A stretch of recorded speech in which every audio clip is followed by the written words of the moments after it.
Revise the chapter Colonialisms and the Countryside, in which we will see the topic of Bengal and the Jamidar. So, as you know, the colonial rules was established in Bengal. First established in Bengal, the earliest attempt was made to reorder the rural societies. A new law for land and new revenue system. So let us see what happened in Bengal in the early years of the company rule. So first comes an auction in Burdwan. Okay, in 1797, you can see there was an auction in Burdwan. It was a big public event. A number of mahal of the estate who hold by the Jamidar were held by the Jamidars, Rajas of Burdwan were being sold. So the permanent settlement, okay, that came into operation in 1793, the East India Company, they had fixed the revenue that each Jamidar had to pay. The estate of those who failed to pay were, you can see, auctioned so that they could recover the revenue. Since the Raja had to pay huge arrears or due, his estate had been put in for auction. So you can see numerous purchasers. Okay, they came to the auction and the estate was sold to the highest bidder. Then, but the collector, you can see, soon discovered a strange twist in the tale that many of the purchasers, they were agents or servants of Jamidar. Okay, so here you will see, so who had bought the land on behalf of their master. So over 95% of the sale at the auction was fake. The Raja estate was publicly sold, but the real control was of Jamidar. So the problem of unpaid revenue. The state of Burdwan Raj were not the only who sold during the closing years of the 18th century. So you can see over 75% of the Jamidari changed hand after the permanent settlement. So why did the British introduce this permanent settlement? So British officials, they hoped to resolve, okay, the problem that they had been facing since the conquest of Bengal in the Battle of Buxar. So now they have conquered a large area, okay, vast area of the Indian subcontinent that come under the British control. So by the 1770, the rural economy of Bengal was in crisis with the recurrent famines and declining agricultural output. So this could be done by securing, you can see, now the British, they thought that if they invest, okay, capital in agriculture, you can see there will be increase in the trade and revenue resources of the state. Okay, it could develop the trade and revenue. So this could be done by securing rights of property and permanently fixing the rate of the revenue demand. So, if we talk about the revenue demand of the state, it was permanently fixed. Then the company could look forward a regular flow of money, and then you can see even the entrepreneurs, okay, they could feel secure of earning a profit from their investment, and it would lead to the emergence of new class where you can see small farmers and the rich land owners who would have the capital and enterprise to improve agriculture. Nurtured by the British class, this class would be loyal to the company. So now comes the problem. Now was to identify the individual who could be loyal to them and could improve the agriculture. So he contract to pay the fixed revenue to the state. So after a prolonged debate amongst, you can see, company officials, the permanent settlement uh, was made with the Rajas and Talukdars. Okay, Talukdar, one who hold the territorial units. So they were now classified as Jamidar and they had to pay the revenue. Okay, a revenue demand that was fixed. So you can see now the definition in terms of Jamidar was not a landowner but a revenue collector of the states. So Jamidars had several villages under them. In company calculation, the villages within one Jamidar formed one revenue state. Now the company fixed the total demand and the entire state would, you can see, whose revenue the Jamidar contracted to pay. So why the Jamidar defaulted on payments? He failed to pay the revenue. So you can see after the permanent settlement, the Jamidar often failed to pay the revenue. So the reason behind it, you can see the initial demand of revenue was very high. So if we talk about this, it was high because it was felt by the company that in the coming year the prices will increase from land and cultivation. It expanded at the time. Company will not claim any share of profit of that increased income. So to recover the loss of the company, then they pegged the revenue demand high. So the burden on the Jamidar would gradually decline as the price rise and increase in agricultural production. Second, you can see the high demand. It was imposed post on 1790. It was the time of famine in Bengal, and the price of agricultural produce was very low.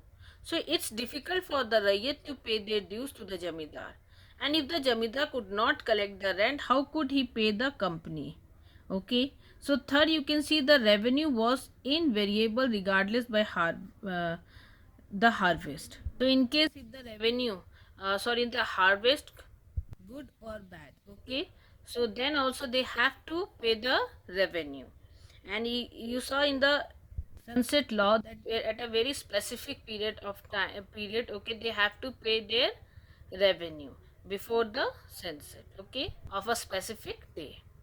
Then comes the fourth one, the revenue, the permanent settlement. Okay, they initially limited the power of the Jamidar. So you can see the Jamidar position in the company. It hold important position, but the company wanted to control and regulate him. So they wanted to control the authority and restrict their autonomy. So how they can put control and restriction to the Jamidar so that they could work under the company rules. So here you can see the Jamidar troops were disbanded. Okay, custom duties were abolished, and you can see kacheris, or you can see court brought under the supervision of collector appointed by the company. Jamidar all power to organize local justice and local police was also abolished. So here when we talk about the collector, it emerged as an alternative center of authority. Okay, so surely restricting what Jamidar could do. In one case where the Jamidar or the Raja failed to pay the revenue, or the company official was sent immediately to the Jamidar with clear instruction to take charge of the district and to use the most effective way to destroy all the influence of the Rajas, okay, and take all the authorities from the Rajas and his officers. So here you can see all the time, you can see the rent was collected by an officer called Amla, okay, who work under Jamidar. But rent collection was a perennial problem here. Sometime what happened, the bad harvest and low prices made this payment of due difficult for the Rayat. At other time they purposely delayed the payment, as rich Rayat and village headmen that we call Jotdar and Mandas were only too happy to see the Jamidars in trouble. So the Jamidar could not easily assert his power over them. Jamidar could take legal action against defaulter, but the judicial process was long drawn. Here we can see the rise of the Jotdar. So the Jamidar were facing a crisis. At the end of the 18th century, a group of rich peasants, when we talk about the Jotdar, the group of rich peasants, okay, they were consolidating their positions in the village. So, a survey done by Francis Buchanan on the district of Dinajpur in North Bengal, we had a clear pictures of rich peasant known as Jotdar. So, when we talk about the Jotdar, you can see by the early 19th century, it has a vast area of land, sometimes as much as several thousands acres. So, they control the local trade as well as money lending. They lend money at interest, exercising immense power over the poor cultivations. So, a large part of the land was cultivated through sharecroppers who brought their own plough, labored in the field, and handed over half the produce to the Jotdar after the harvest. So, here you can see Jotdar who lived in the village. Okay, the powers of the Jotdar were more effective than that of the Jamindar. As you can see, they were located in the village and exercised the direct control over a poor villagers. So here they have exercised a control over a considerable sections of the society. So if the Jamidar he increased the Jama or the tax, the Jodhar they fiercely resist their efforts. They prevent the officer of the Jamidar to collect the revenue or to execute their works. And you can see those Rayyat who were dependent on Jamidar keep them on their favors and delayed the payment of revenue intentionally. So when the Jamidar failed to pay the taxes and the estate of the Jamidars were put into auction. Okay. So Jamidar were more powerful. You can see in North Bengal, you can see rich peasant and village headmen were emerging as power in the countryside in other part of Bengal as well. Some places they were called Havaldar, elsewhere they were called Ghantidar. So the rise of the Jodhar and the village headman inevitably they had weakened the authority of the Jamidar. So now come to the topic the Jamidar resist. So the authority of Jamidars in the ruler's area, however, did not collapse.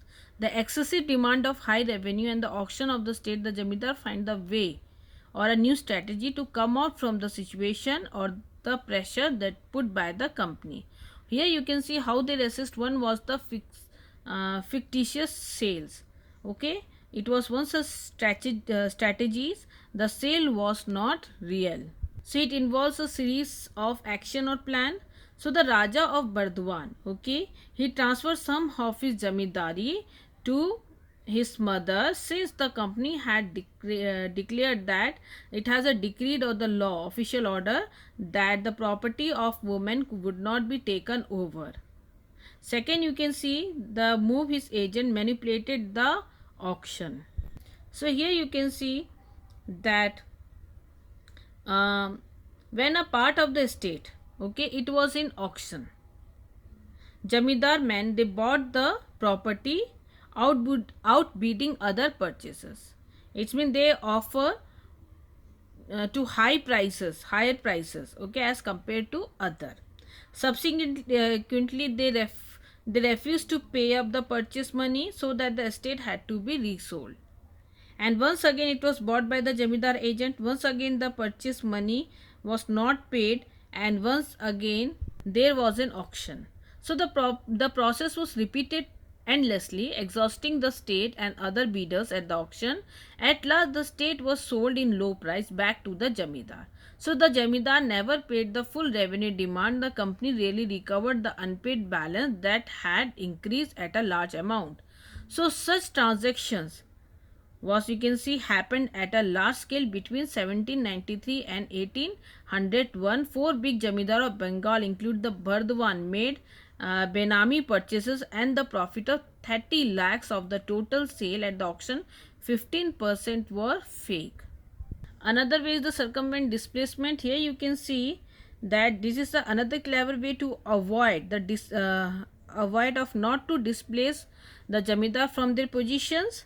So when people from outside the Jamidar brought in estate, so at in time their agent would be attacked by the Lathials of the former Jamidar. And here you can see sometime even the Rayyat they resisted the entry of the outsider. They felt bound to the Jamidar though a sense of loyalty and perceived him as a figure of authority and themselves as a subject. So the sale of Jamidar distributed their sense of identity, their pride. The Jamidar therefore was not easily displaced. So now come to the fifth report. From the time the company established its rule in Bengal in mid 1760, its activity were closely watched and debated. In England, there were many groups in the Britain who were opposed of the monopoly that the East India Company had over trade with India and you can see and China. So this group wanted a revocation of withdrawal of the decree or official order of the Royal Charter Act. Okay, that gave the company this Royal Charter Act. It gave the company the monopoly. So here you can see an increasing number of private traders. They wanted a share in the Indian trade, and industrialists of the Britain were keen to open up the Indian market for British manufacturers. So many political groups they argued that the conquest of Bengal was benefiting only the East India Company but not the British as a whole. So here you can see information about company misrule and maladministrations was hotly debated in Britain, and incident of the greed and corruption of company officials were widely published in press. So the British Parliament they passed a series of acts and late in the 18th century to regulate and control the company rules in India. So it forced company to produce regular report on the administration of India and appointed a select committee to inquire the affair of the company. So the fifth report was one such report produced by a select committee. The fifth report it produced petitions of Jamidar and Rayat, reports of the collector from different districts, and you can see statistical tables on revenue return and notes on the revenue and judicial administrations, okay, of Bengal and Madras, and then within you can see that was written by the officials. So here you can see that the evidence that contained in the fifth reports are invaluable, but official report like this to have read carefully. We need to know who wrote the report like this and why they were written. So these researchers have carefully examined the archives of various Bengal Jamidar and the local records, okay, of the districts. So they indicate that the intention was to criticize the maladministration of the company. So in the fifth report, the Jamidari power collapsed war, you can see it was described as it was really. It was exaggerated. So as we can see that even when Jamidari was auctioned, Jamidar were not always displaced by giving the ingenious method they used to retain their Jamidari. So here we saw the fifth report and Jamidari system in Bengal.